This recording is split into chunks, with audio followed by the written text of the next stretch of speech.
नमस्कार जोहार। चलिए जानते हैं झारखंड की ताज़ा खबरों को, लेकिन उससे पहले अगर आपने अभी तक इस चैनल को सब्सक्राइब नहीं किया तो सब्सक्राइब कर लें, जिससे कि आपको झारखंड की ताज़ा खबर रोजाना मिलती रहे।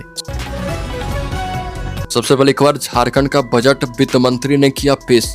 1,45,400 करोड़ रुपए का बजट पेश किया गया। सदन में चल रहा बजट भाषण।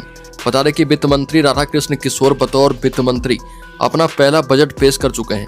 उन्होंने वित्तीय वर्ष 2025-26 के लिए 1,45,400 करोड़ रुपए का बजट पेश किया है। सदन में अब वित्त मंत्री राधाकृष्ण किशोर बजट भाषण पढ़ रहे। बजट पेश करने से पहले उन्होंने राज्यपाल संतोष गंगवार और मुख्यमंत्री हेमंत सोरेन को बजट की कॉपी सौंपी।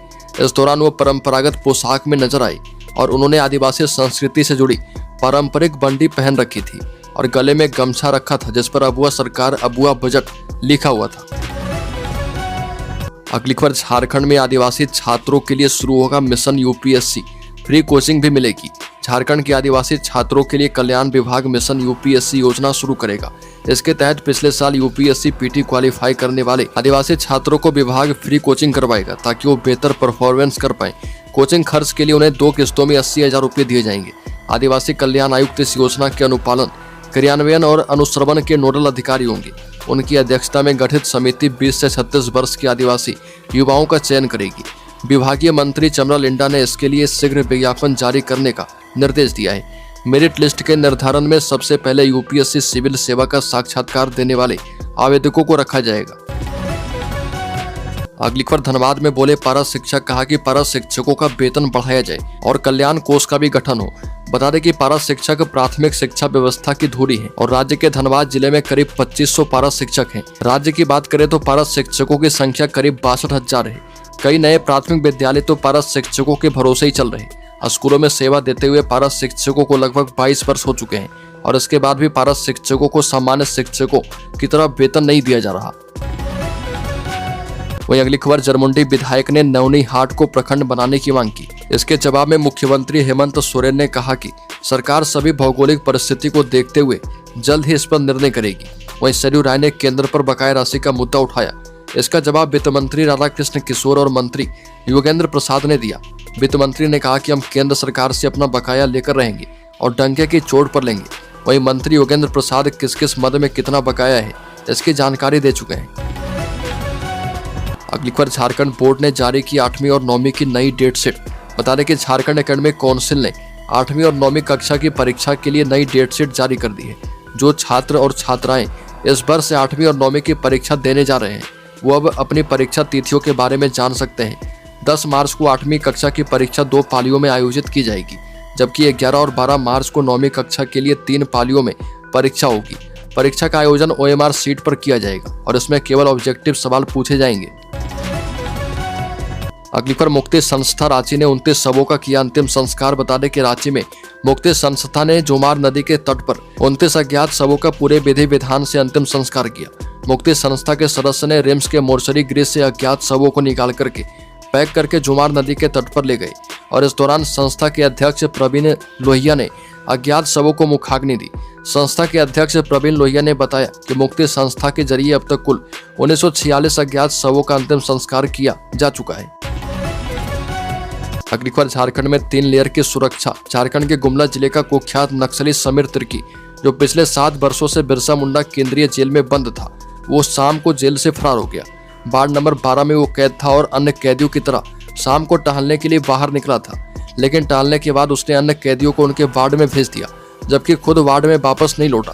बता दें कि जब कैदियों की गिनती की जा रही थी, तब इस बात का खुलासा हुआ कि समीर तिर्की जेल से फरार हो चुका है।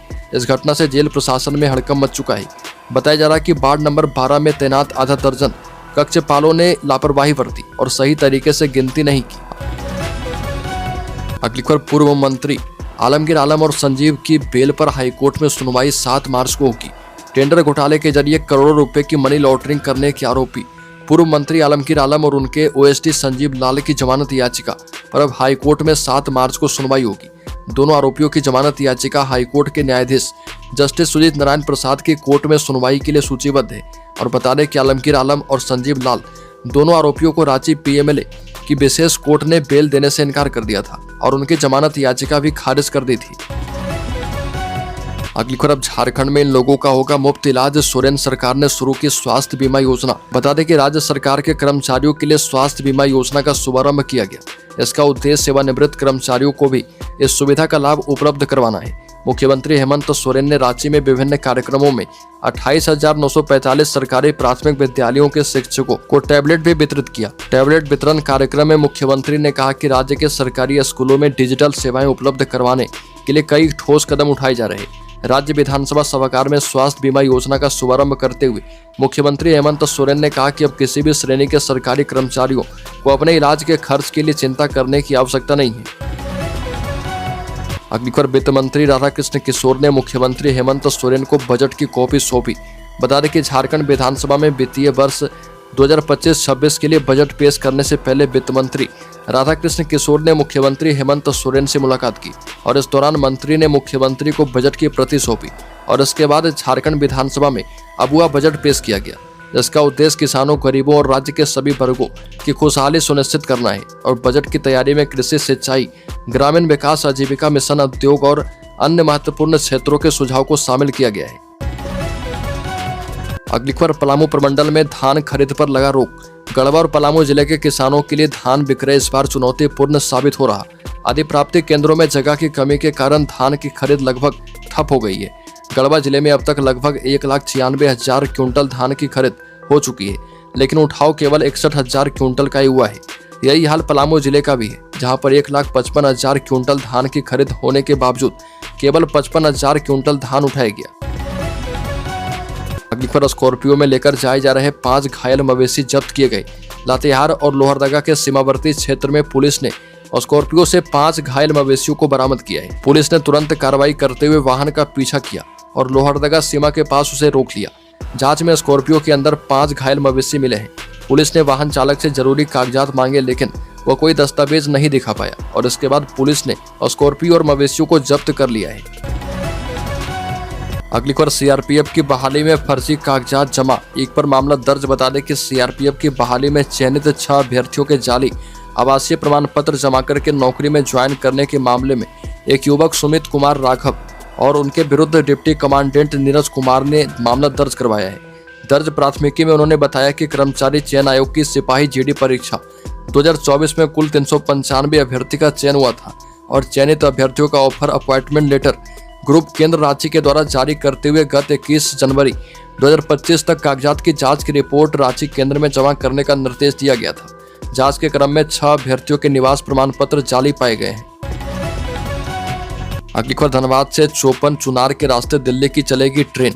बता दें कि धनबाद से CIC सेक्शन के रास्ते दिल्ली की नई स्पेशल ट्रेन चलाई जाएगी। धनबाद रेल मंडल ने पूर्व मध्य रेलवे मुख्यालय के माध्यम से यह प्रस्ताव रेलवे बोर्ड को भेजा है। सोमवार या मंगलवार को धनबाद डिवीजन की इस मांग पर रेलवे बोर्ड की मुहर लगने की उम्मीद जताई जा रही है। यदि हरी झंडी मिलती है तो ट्रेन धनबाद से खुलकर बरकाकना, चौपन चुनार होते हुए धनबाद से दिल्ली जाएगी।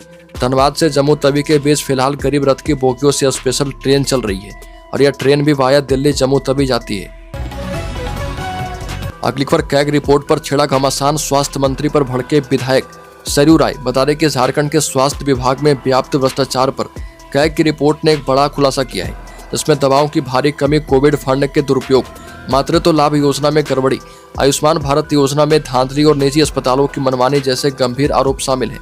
स्वास्थ्य मंत्री इरफान अंसारी के द्वारा इन आरोपों का बचाव किए जाने से जमशेदपुर पश्चिमी के विधायक सरयू राय ने तीव्र असंतोष व्यक्त किया है। सरयू राय ने मंत्री के रुख को दुर्भाग्यपूर्ण बताते हुए कहा कि यदि दोषियों पर कार्रवाई नहीं की गई तो मामला न्यायालय लेकर जाया जाएगा और चारा घोटाले की तरह CBI जांच की मांग की जाएगी। सरयू राय ने बयान जारी कर स्वास्थ्य मंत्री पर तीखा प्रहार किया। उन्होंने कहा कि पिछले 5 वर्षों से स्वास्थ्य विभाग भ्रष्टाचार के दलदल में धंसता जा रहा। सरकारी अस्पतालों में आवश्यक दवाओं का अकाल सा पड़ चुका है।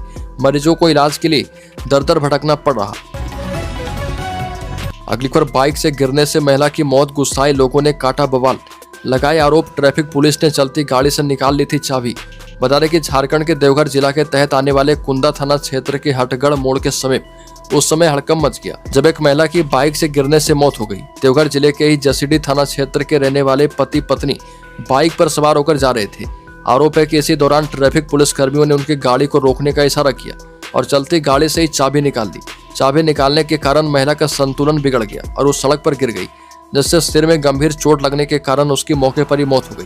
पूरी घटना से आक्रोशित स्थानीय लोग और परिजन ने सड़क को जाम कर दिया। साथ ही ट्रैफिक पुलिस कर्मी की कार्यप्रणाली के खिलाफ जमकर हंगामा किया। महिला के परिजन ने सरकार से मुआवजे की मांग करते हुए दोषी पुलिसकर्मी पर कठोर कार्रवाई करने की मांग की है। अगली खबर, दूसरे राज्य से झारखंड आने वाले अधिकारी एवं वीवीआईपी को अब आवश्यक व्यवस्था के लिए नहीं लगाने पड़ेंगे पैरवी। बता दें कि दूसरे राज्य से झारखंड आने वाले वरिष्ठ पुलिस अधिकारियों और वीवीआईपी व्यक्तियों को अब आवश्यक व्यवस्था के लिए झारखंड पुलिस के अधिकारियों से पैरवी करने की आवश्यकता नहीं पड़ेगी। इस संबंध में डीजीपी अनुराग गुप्ता के निर्देश पर झारखंड पुलिस मुख्यालय में एक प्रोटोकॉल अनुभाग बनाया गया है, जिसमें 2 पुलिस अधिकारी नियुक्त किए गए हैं। प्रोटोकॉल अनुभाग का संपर्क नंबर भी जारी किया गया है। अगली खबर, राज्य के कोडरमा जिले में 7 साल की बच्ची से दुष्कर्म, रेलवे ओवरब्रिज के पास सो रही थी बच्ची। बता दें कि बाइक सवार ने घटना को अंजाम दिया। कोडरमा के तिलैया थाना क्षेत्र के रेलवे ओवरब्रिज के पास एक 7 वर्षीय बच्ची के साथ दुष्कर्म करने का मामला सामने आया, जिसकी शिकायत पीड़िता की बहन ने दर्ज करवाई है। पीड़िता अपनी बहन और जीजा के साथ कोडरमा स्टेशन के पास रेलवे ओवरब्रिज के नीचे खाना खाकर सो गई थी। रात करीब 1 बजे जब बहन की नींद खुली तो उसने देखा कि बच्ची वहां पर नहीं थी। गायब बच्ची की तलाश पति पत्नी ने शुरू की और कुछ देर के बाद बच्ची झाड़ियों के पीछे रोती हुई मिली। उसने बताया कि एक मोटरसाइकिल सवार उसे झाड़ियों के पीछे ले गया और दुष्कर्म की घटना को अंजाम दिया। अगली खबर, बोकारो में सीसीएल के रिटायर्ड कर्मी के घर चोरी, मालिक गांव गए थे, पड़ोसी को सौंपी थी चाबी, रात में चोरों ने ताला तोड़कर वारदात की। बोकारो थर्मल थाना क्षेत्र के जारंगटी ऑफिसर्स कॉलोनी में चोरों ने एक और वारदात को अंजाम दिया। बीती रात चोरों ने सीसीएल के रिटायर्ड कर्मचारी एल यादव के बंद मकान का ताला तोड़कर चोरी की। एल यादव अपने गांव गए हुए थे और उन्होंने अपने पड़ोसी विनोद लाल महतो को घर की चाबी सौंप रखी थी।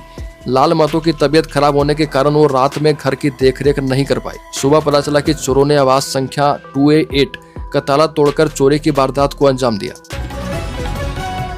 अगली खबर, झारखंड के शेयर होल्डर्स इन्वेस्टर्स के लिए बड़ी खबर। ऊपरी स्तर से करीब 800 अंक गिरा सेंसेक्स।